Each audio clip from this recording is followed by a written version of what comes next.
আসসালামু আলাইকুম। সকল সৃষ্টির কল্যাণ হোক। এর আগের ভিডিওতে আপনারা দেখেছিলেন খানপুকুরের রাস্তা পর্যন্ত।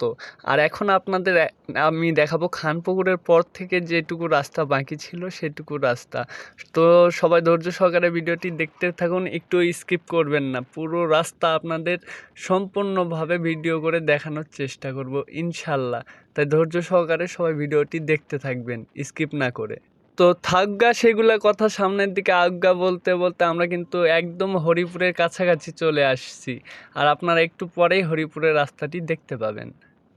এই যে সামনে দেখতে পাচ্ছেন ছোট্ট একটি রাস্তার মতো নেমে চলে গেছে, এইটাই মূলত হরিপুরের রাস্তা। আর এইখান থেকে আবাদপুরের দূরত্ব কিন্তু মাত্র 2 কিলো। আপনারা সামনে হরিপুরের রাস্তা দেখতে পাবেন। এই যে বিশাল একটা বট গাছ দেখতে পাচ্ছেন আর এই যে রাস্তা নেমে গেছে, এইটাই মূলত হরিপুরের রাস্তা। আর আবাদপুর যাইতে আপনারা তো দেখতেই পেলেন আর মাত্র 2 কিলোমিটার বাকি। আর এই সব কথা ভাবতে ভাবতে আবারও মনে পড়ে গেল, ঠিক আছে যে ইস, যদি বাইকটা নিয়ে আসতাম তাহলে হয়তো আরও সুন্দর করে ভিডিওগুলো ক্যাপচার করে আপনাদের দেখাইতে পারতাম। এই কথা ভাবতে ভাবতেই চলে আসছি আবাদপুরের কাছাকাছি। আর একটু গেলেই কিন্তু আমরা আবাদপুকুর পেয়ে যাব। আর যাবার পথে ভাবতেছিলাম আবাদপুকুর, পুরো আবাদপুকুর নিয়ে আমার একটিও ভিডিও নেই। এই জন্য ভাবতেছিলাম যে একটা ভিডিও তৈরি করা উচিত আবাদপুকুর নিয়ে।